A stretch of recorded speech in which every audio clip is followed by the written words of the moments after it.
Hello everyone and welcome to a brand new video. Today for you all I'm going to be checking out the brand new tile update 1.4 in Avatar Frontiers of Pandora. So let's jump into this. So over here we have all of the descriptions in regards to what has arrived within this tile update. So let's go over it. All players have received 2 new ikran patterns in their inventory. I will showcase what those patterns look like in game in just a few moments.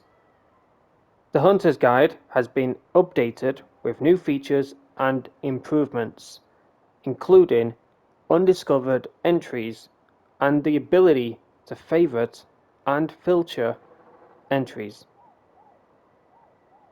We've added a new tab to photo mode, Style, where you can find the comic book toggle, allowing you to capture hyper-stylized shots of your game. In the Settings menu, you can find a new setting in the User Interface category called HUD Contrast. This setting can help improve the readability of the HUD. You can also find 2 new settings in the Gameplay category. First off, Gathering Controls Tutorial, which enables you to more specifically choose how the on-screen gathering tutorials appear during gameplay. Now this will be great for those who are playing Avatar for the very first time, because when I played it for the first time back in December, the gathering tutorial was just not making sense to me. I didn't get it. So hopefully those who play this game for the first time, gathering will be a lot more simpler for you, and you'll understand it a lot better than how it was before. Secondly, Quest Marker, which allows you to choose how the quest marker is displayed in the world. I'm looking forward to seeing how that one works out. The next one is the map has been updated to improve the visibility of icons and markers. Now, in the Settings tab, there will be a section where you can enable the visibility of icons and markers either through nav sensors only, or it will be displayed at all times. So this one right here is a massive improvement for those who either look at their map for their quest markers or they use their nav sensors.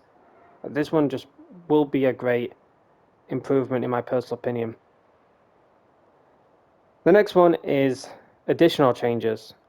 Now there's only 3 here, and I'm looking at the website, and on the website they've got a bit more than what they're displaying right here.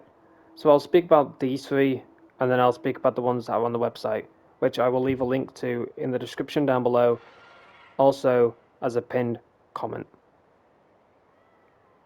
So we have various improvements to gameplay and UI, various quest related fixes, which I will get into in just a second, and we have various technical improvements. Now on their website it says arrows will no longer exclusively hit center mass when using a short bow, long bow, or heavy bow with the reflex shot perk. We have various UI improvements, various back-end stability improvements, several quest-related fixes, fixes to the left-handed input presets, and fixes to localization in several instances. Now the first thing I would like to showcase to you guys is the 2 new ikran patterns within this game. Now I did see these 2 ikran patterns on Twitter, and I thought to myself, oh, these are the 2 new ikran patterns that will be in game, so I'm looking forward to checking them out on my ikran. So as we can see here, we have our first ikran pattern in game is called Dreamer's Run, and then the next one is called First Light. These ikran patterns, look absolutely phenomenal. I do like this one. But weirdly enough, I am starting to like this one. I'm really liking this one. What do you guys think? Let me know in the comment section down below. But let's speak about Hunter's Guide. So if you go over to this section right here and you click on L3 if you're on controller, I don't know what button it is on PC, but when you press these buttons right here, the L3, you will get to the undiscovered tab right here. Head over to the settings and let's head over to the user interface. And as you can see here, HUD contrast. Now this is on by default, so if you don't want it on, you can, simply turn it off. But I'm just going to keep it on for the sake of this video. Now let's go over to the map. I'm not really seeing much change with the map. I try to see my marker on the map because I have it on as always, but I don't really see a difference. If you head over to your headguard piece and you press up on the D-pad and you go to your headgear, it will put on whatever headgear that you have in this section right here. Now, what people were complaining about is when you had a headguard piece on your character in co-op and you fast traveled to your friend, the headguard piece would remain on, but you would have your default hairstyle instead of the custom hairstyle that you get with this headguard piece.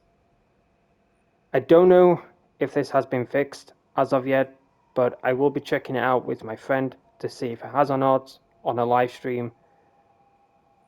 Fingers crossed it has. If it hasn't, then hopefully it does in the next update that we'll get.